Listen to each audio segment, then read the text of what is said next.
जय गुरु जी। नमस्ते गुरु जी। गुरु महाराज के चरणों में सादर प्रणाम। संगत जी, गुरु महाराज की असीम दया और कृपा से हम उनके दिव्य ग्रंथ लाइट ऑफ डिविनिटी के हिंदी रूपांतरित ग्रंथ दिव्य आभा का अध्ययन कर रहे हैं।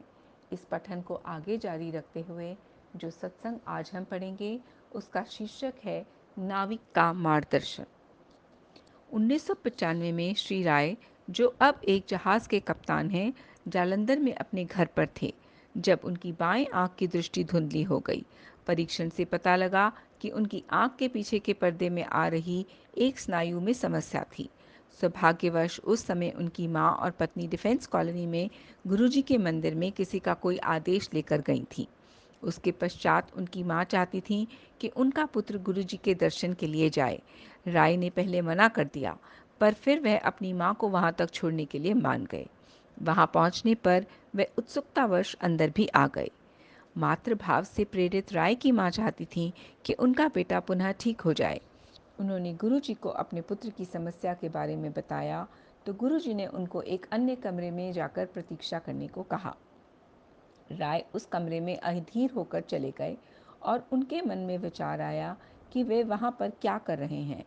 ठीक उसी समय गुरुजी ने उस कमरे में प्रवेश किया और पूछा कि वे उनके लिए क्या कर सकते हैं। उन्होंने राय को कुछ पान के पत्ते लाने को कहा। उन्हें अभिमंत्रित कर वह उन्होंने राय को इस निर्देश के साथ दे दिए कि वह उसे अपनी आंखों के ऊपर रखकर 1 घंटे के लिए हल्की पट्टी बांध दे। उसके बाद उन पत्तों को बहते जल में प्रवाहित कर दे। राय ने वैसा ही किया और 1 घंटे के पश्चात उसकी आंख की दृष्टि ठीक हो गई थी। राय ने गुरुजी के दर्शन के लिए आना आरंभ कर दिया। तीसरी या चौथी बार जाने पर उन्हें एक स्वप्न दिखाई दिया।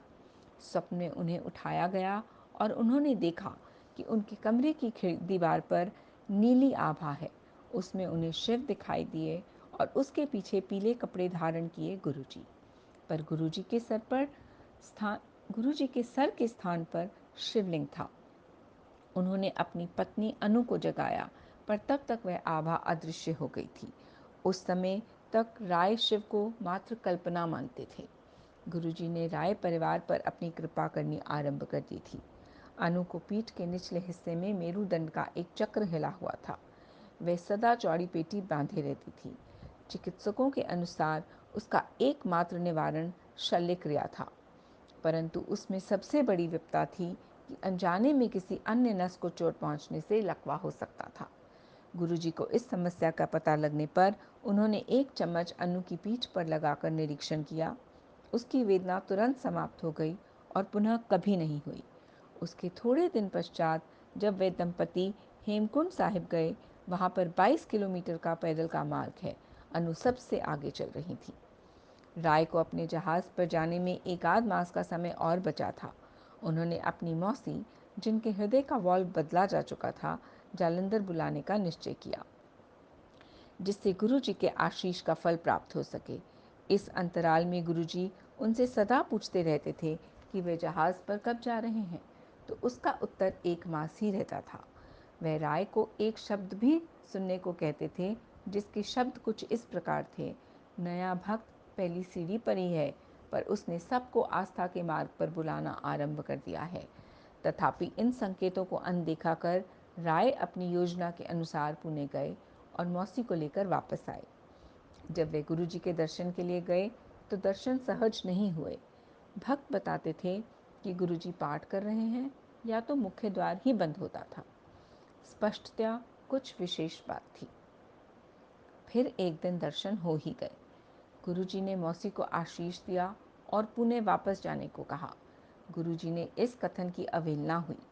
पुनः गुरुजी के दर्शन पर आने के लिए उन्होंने उन्हें फिर वापस घर जाने को कहा। राय के पूछने पर कि क्या वह यहाँ रह सकती हैं, गुरुजी चुप रहे। स्पष्ट था कि वे उन्हें वापस पुणे भेजना चाह रहे थे। शीघ्र ही राय अपने जहाज पर जाने के लिए जालंधर से चलने वाले थे कि उनकी मौसी के हृदय में समस्या हो गई। उन्हें वहीं के सेना चिकित्सालय में प्रवेश कराना पड़ा। जब तक राय अपने जहाज पर पहुंचे, उनकी मौसी की अवस्था बहुत बिगड़ चुकी थी। तथापि गुरुजी के कारण उनके अंतिम दिन बहुत प्रसन्नतापूर्वक बीते। उनके परिवार के सदस्य भी उनसे मिल सके। मौसी ने अपने परिवार के सदस्यों को बताया कि गुरुजी के कारण वे उन्हें देख पाए और उनसे बात कर पा रहे हैं। उनकी मृत्यु भी बहुत शांतिपूर्वक हुई, पर राय को संदेश मिल गया था। यदि वे उन्हें वापस पुणे ले जाते तो उनका अंत संभवतः इस भांति नहीं होता। गुरुजी के कथन पर पद उन्नति।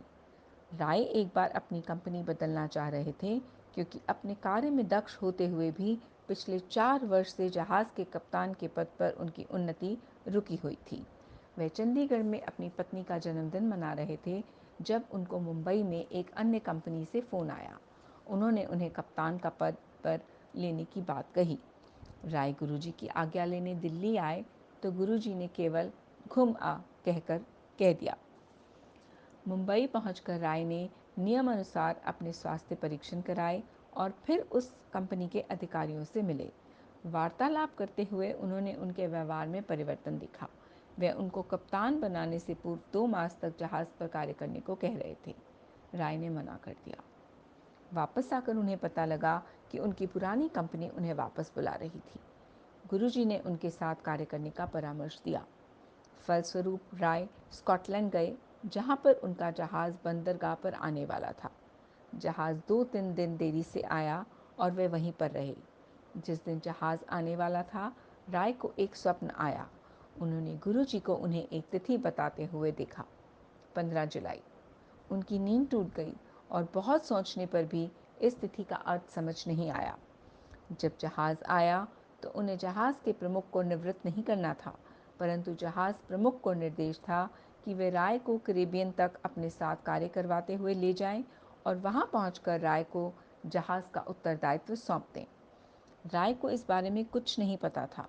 गंतव्य पर पहुंचकर राय ने अपना कप्तान का कार्यभार संभाला और फिर वह तिथि थी 15 जुलाई। उनका स्वप्न साकार हुआ था, क्योंकि उन्होंने गुरुजी के कथन पर अक्षरशः पालन किया था। अगले 9 माह तक, जब तक वे जहाज पर रहे, उन पर गुरुजी की कृपा बनी रही। कृपा इतनी अधिक थी कि वे जो भी चाहते थे हो जाता था। वे इस विचार से भयभीत हुए कि वे कोई अनैच्छिक इच्छा ना कर बैठें। गुरुजी क्या नहीं कर सकते। 1997 में राय अपना नया पारपत्र बनवाने मुंबई गए। यह अत्यावश्यक था। जब वे अपना नया पारपत्र बनवा रहे थे तो उन्हें पता लगा कि वे अपना पुराना पारपत्र, जिसमें अमरीकी वीज़ा था, खो चुके थे। वे अति व्याकुल थे। जब उन्हें पारपत्र चुराने वाले गिरोह का एक सदस्य मिला, उसने उनके पारपत्र के विवरण लिए और ढूंढकर लौटा दिया। पुणे के चमत्कार। राय का पुत्र भी गुरु कृपा से वंचित नहीं रहा। यद्यपि उसने गणित और विज्ञान विषय लिए थे, गुरुजी ने उसे पुणे के कानून का पाठ्यक्रम करने की कहा। पुणे में राय के मामा रहते थे। पिता पुत्र जब पुणे पहुंचे तो उन्हें पता लगा कि कोई खाली स्थान नहीं है। क्योंकि वह परीक्षा में नहीं बैठा था, उसे कहीं स्थान मिलने की संभावना भी नहीं थी। पुणे विश्वविद्यालय ने और विद्यार्थियों को प्रवेश करने का निर्णय लिया। वह परीक्षा में बैठा और उसे प्रवेश मिल गया। गुरुजी ने उसके प्रवेश मिलने पर कहा कि केवल उसको प्रवेश दिलवाने के लिए उन्हें 60 अन्य छात्रों को भी प्रवेश दिलवाना पड़ा। फिर गुरुजी को उसके हर वर्ष उत्तीर्ण भी करना पड़ा। उस पर दिव्य कृपा बनी हुई थी। जब गुरुजी ने कहा कि उसके मित्र तो अनुत्तीर्ण होते रहे हैं, वह प्रत्येक वर्ष उत्तीर्ण रहा है। राय के मामा जी भी लाभान्वित हुए। एक बार गुरुजी ने राय को अपने मामा जी को देने के लिए अपना एक चित्र दिया। यह अचंभे की बात थी, क्योंकि राय ने कभी गुरुजी से अपने मामा जी के बारे में बात नहीं करी थी। जब पुणे में राय ने चित्र अपने मामा जी को दिया तो उनके मामा बोल उठे कि गुरुजी को कैसे पता है। राय को भी कुतूहल हुआ और वह सही बात जानना चाहते थे। यह दुख की बात थी कि राय के मामा जी को विवाह को 30 वर्ष होने को आए थे, किंतु उनके यहाँ संतान नहीं थी। वे धात्री माँ से संतान प्राप्त करवाना चाह रहे थे, पर वह प्रयास भी असफल रहा था। गुरुजी का चित्र आने के पश्चात उनके मामा जी के यहाँ पुत्र उत्पन्न हुआ। उस समय तक वह गुरुजी से मिले भी नहीं थे। पुत्र होने के उपरांत वह पुणे से गुरुजी के दर्शन करने आने लगे। मध्य रात्रि 3:30 टोक्यो। राय जागे। राय और उनके परिवार के सदस्य गुरुजी के अनुयायी थे। उनके पिता दर्शन के लिए नहीं आना चाहते थे। उनके मतानुसार मनुष्य को अच्छा रहकर केवल ईश्वर से संबंध बनाकर रखना चाहिए। कोई उनके ना आने से की बात से असहमत भी नहीं था। एक दिन राय परिवार गुरुजी के दर्शन के लिए अपने पिता को यह बोलकर आए कि वह शहर जा रहे हैं। जब वे गुरुजी के पास आए तो उन्होंने यह जानते हुए कि वे अपने पिताजी से क्या कहकर आए हैं, उनको शहर जाने को कहा। राय परिवार घर लौटा और प्रेरित होकर अपने पिता को गुरुजी के बारे में बताया। गुरुजी ने पिता की भी रक्षा की। गुरुजी की आज्ञा पर राय परिवार अपना घर जालंधर से चंडीगढ़ बदल रहा था। परिवार पहले गया और राय के पिता सामान ला रहे थे।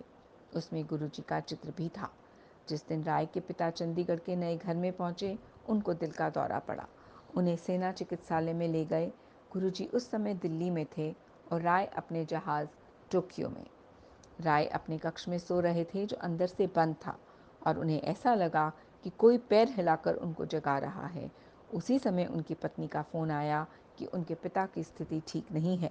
राय ने उत्तर दिया कि उन्हें अभी अभी गुरुजी ने जगाया है और वह पिताजी की भी रक्षा करेंगे। इतने में ही पता लगा कि उनके पिता की धमनियां बंद हो गई हैं, पर वह चिकित्सालय से वापस घर आ गए हैं।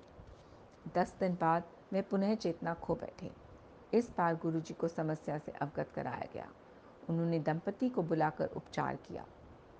शीघ्र ही राय के पिता की स्थिति में सुधार आया, पर उनका एक परीक्षण शेष था। गुरुजी ने राय को उससे एक दिन पहले अपने पिता को विस्की का पैक पिलाने को कहा।